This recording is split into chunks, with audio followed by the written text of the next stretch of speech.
দর্শন করতে পারে নাই, পূজ্যপাদ দাদার দর্শন হয় নাই।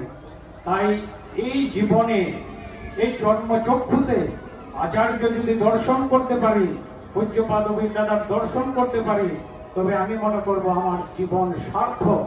এই পৃথিবীতে মানুষ জন্ম হয়ে তিনি যে বলছেন যে মানুষ হয়ে মানুষের যে কর্ম, সেটাই কিন্তু আমাদের সার্থকতা হবে। তাই আমরা প্রতিপত্তিকেই আমরা সেই ওনার চরণে নিবেদন করব। আমি আর বিশেষ কিছু বলছি না, সবাই প্রার্থনা জানাবেন। আগামীকাল আমরা এখান থেকে কয়েকজন দাদারা মিলে ওনার চরণে নিবেদন করতে যে আমাদের এখানে আসার জন্য আমরা যাচ্ছি। আমরা ঠাকুরের কাছে আপনারা সবাই প্রার্থনা জানাবেন এবং আচার্য দিবসের জন্য প্রার্থনা জানাবেন, আমরা যেন সুস্থভাবে ওনাদের চরণে সেই নিবেদন করতে পারি। এটুকু বলেই এখানে সবারই মঙ্গল পরম পেকাল না তুলসী চরণে প্রার্থনা জানাচ্ছি। সবাই সুস্থ স্বস্থ আনন্দতে ঠাকুরকে মাথায় নিয়ে জীবনযাপন করুন। এইটাই জীবনের উদ্দেশ্য।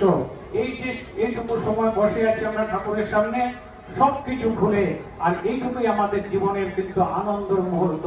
আর বাকি যেটুকু সময় সেইটুকু সময়ই কিন্তু আমাদের কিছু না কিছু আমাদের সাংসারিক চিন্তা ভাবনা নিয়ে আমরা থাকি।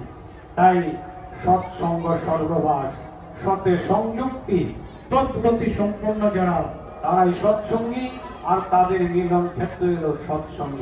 এই বলে আমার ইষ্ট প্রসঙ্গ রাখলাম। সবাইকে জয় গুরু।